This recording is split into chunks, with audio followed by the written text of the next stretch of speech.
اے رائے حق کے شہیدوں وفا کی تصویروں، تمہیں وطن کی ہوائیں سلام کہتی ہیں۔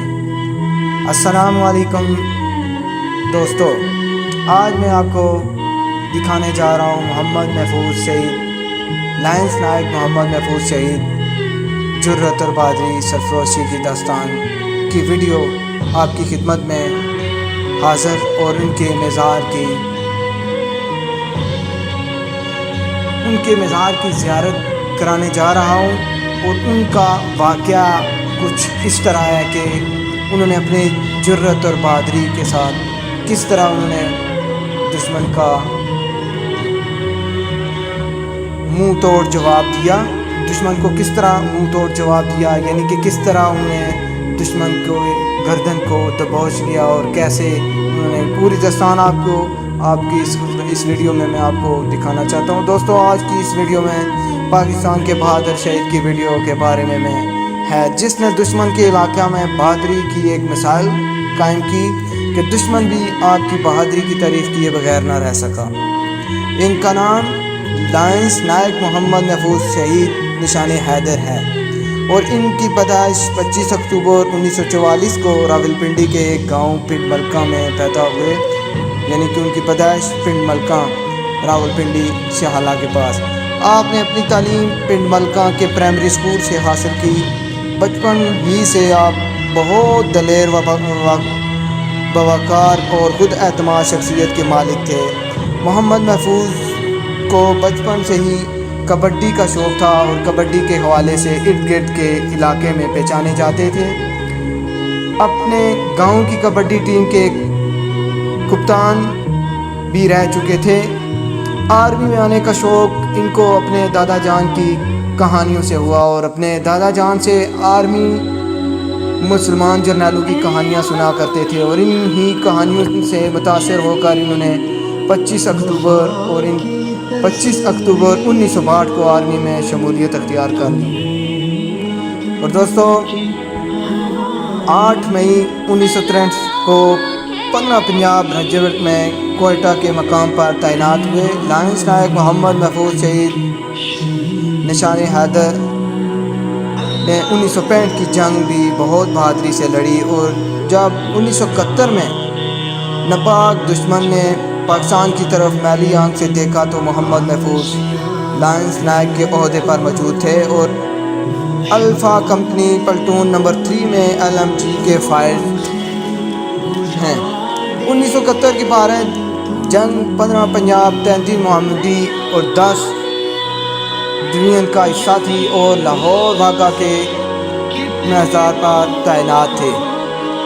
17 دسمبر کی رات 15 پنجاب کی ایک کمپنی کو پل کنجریکاؤں پر حملہ کرنے کا حکم ملا، جو کہ دشمن کے علاقہ میں تھے، اور دشمن کی ایک کمپنی اس پر مشن تھی۔ وہاں پر دشمن نے دفاع کے لیے نہایت مضبوط مورچہ بندی کر رکھی تھی، اور کچھ وجوہات کی بنا پر حملہ اپنے مقررہ وقت سے کچھ دیر بعد کیا گیا۔ اسی دوران روشنی پھیلنے کی وجہ سے دشمن ہماری کمپنی اس پر فائر کر رہا تھا، یعنی مسلسل فائر کر رہا تھا۔ یہ ایسا مرحلہ تھا کہ ذرا برابر حرکت موت کا پیغام سنا دیتی۔ لائنس نائک محمد محفوظ نے عام موقع پر بھی ہمت نہ ہاری اور دشمن کی جانب فائر جاری رکھے۔ اسی دوران دشمن کا ایک بم لائنس نائک محمد محفوظ کے نزدیک پھٹا، اور بم کے کئی ٹکڑے ان کے جسم پر لگے، جس کی وجہ سے لائنس نائک محمد محفوظ کی مشین گن ناکارہ ہو گئی، یعنی کسی کام کی نہیں رہی۔ لائنس نائک محمد محفوظ نے 3 گز کے فاصلے پر کا ایک اور ساتھی جو LMG کا فائر تھا شہید ہو چکا تھا، اور لائنس نائک کی LMG قریب ہی پڑی تھی۔ لائنس نائک محمد محفوظ رینگتے ہوئے اس کی طرف بڑھے اور LMG سے دشمن پر فائر کرنا شروع کر دی۔ اسی دوران انہوں نے دیکھا کہ دشمن کی ایک مشین گن اپنے مورچے سے ہماری طرف تباہ کن مؤثر فائر کر رہی ہے، یعنی کہ تباہی مچا رہی ہے۔ وہ اس مورچے کی طرف رینگتے ہوئے بڑے مورچے سے تقریباً 10 گز کے فاصلے پر نعرہ تکبیر بلند کرتے ہوئے دشمن کی طرف بڑھے، اٹھ کر دشمن کے مورچے کی طرف بھاگے اور لائنس نائک محمد محفوظ نے دشمن کے فائز جو کہ فائر کر رہا تھا گردن دبوچ لی، یعنی دشمن کے پاس جا کر اس کی گردن دبوچ لی۔ دشمن کی باقی دو سپاہیوں نے ٹانگوں پر حملہ کیا، یعنی کہ محفوظ شہید پر بہت ہی شدید قسم کا حملہ کیا، لیکن اس شیر دل نوجوان نے دشمن کو اس وقت تک نہ چھوڑا جب تک اس کو موت کے گھاٹ نہ اتار دیا۔ اور لائنس نائک محمد محفوظ نے زخموں کی تاب نہ لاتے ہوئے جام شہادت نوش کیا، اور شہید ہونے کے بعد بھی دشمن ان کے ہاتھ اپنے ساتھی گردن سے بڑی مشکل سے ہٹا سکے، یعنی کہ جب دشمن کو انہوں نے دبوچا، وہ دشمن یعنی کہ موت کی سے بھی نکل گیا، لیکن ان کے ساتھی جو ان کو چھڑانے گئے تو ان کے ہاتھ جو ہے نا، ان کا ہاتھ نہیں، وہ بڑی مشکل سے انہوں نے ہٹایا۔ اور ان تمام مصر کے لیے دوران دشمن کے 3 سکھ لائق انفنٹری کے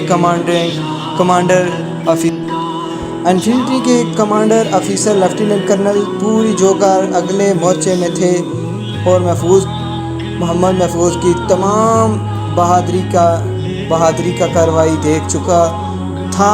فائز پابندی کے بعد جب شہید کی لاشیں اٹھائی جا رہی تھی تو دشمن لائنس نائک محمد محفوظ کی لاش کو اٹھا کر لائے، اور کمانڈر آفیسر نے محفوظ کی بہادری کا اعتراف ان الفاظوں میں کیا کہ میں نے اپنی تمام سروس کے دوران اتنا بہادر جوان کبھی نہیں دیکھا۔ اگر یہ انڈین آرمی کا جوان ہوتا تو آج میں اس بہادر جوان کو انڈین آرمی کے لیے سب سے اعلیٰ فوج اعزاز کے لیے پیش کرتا۔ اور دوستو، قرآن پاک میں اللہ تعالیٰ نے فرمایا، اور جو اللہ کی راہ میں مارے گئے ہرگز تم مردہ نہ سمجھو، بلکہ وہ اپنی رب کے پاس زندہ ہیں اور روزی پاتے ہیں۔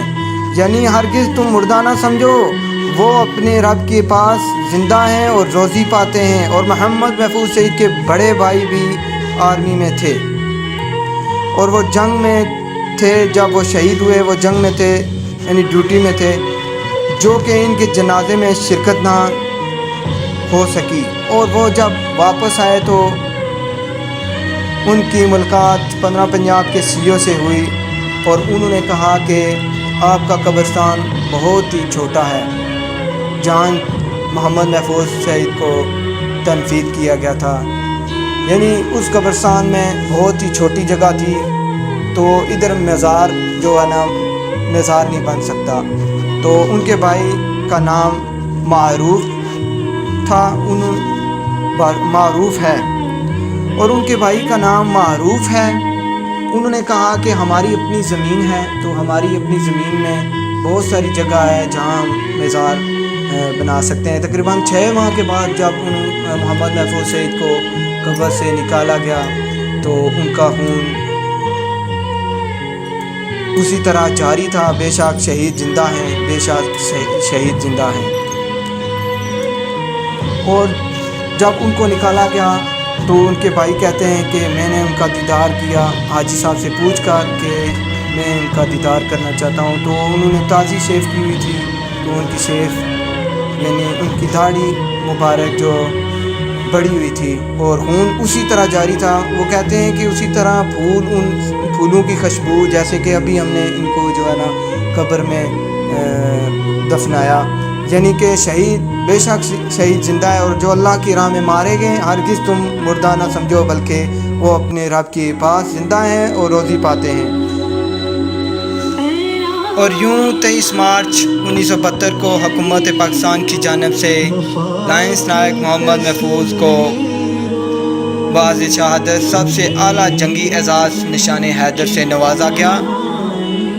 15 پنجاب کے مندرجہ ذیل آفیسرز نے 18 دسمبر 2008 کو یوم محفوظ کے موقع پر خراج عقیدت پیش کیا۔